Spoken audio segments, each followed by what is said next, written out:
काल आणली होती वावरातून मस्तपैकी हिरवी हिरवी गार आणि ताजी ताजी हरभऱ्याची भाजी.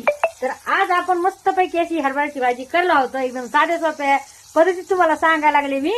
टमाटर टाकलंय, तेल टाकलंय, जिरं टाकलंय, इकडं वाळ्या मिरच्या घेतल्यात, शेंगदाणे घेतले थोडे आणि लसूण घेतलाय, त्याला कुटून घेतलंय, आंबळ वंबळ भाजून घेतलंय आणि आता मस्तपैकी टाकत आहे. तर तुम्ही कशी करताय बरं मला नक्की सांगा. आणि खरी सांगा ही भाजी एक नंबर होती. आता टाकून घेतलाय शेंगदाण्याच्या याच्यामध्ये, आपल्या तेलामध्ये शेंगदाण्याचं कूट आणि वरून भाजी टाकते हरभऱ्याची. एक सांग का, खिम्यामध्ये लय भारी होती बघ काही भाजी, मटण खिम्यामध्ये. हा काय सांगू तुम्हाला, तोंडची सुटत नाही. तुम्हाला बघायची का मटण खिम्यामध्ये कशी करते ती भाजी, तर नक्कीच मला कमेंट मध्ये सांगा. आणि झाली आहे आपली मस्तपैकी गरमागरम बाजरीची भाकर आहे सोबत. या सगळ्या जणी जेवायला.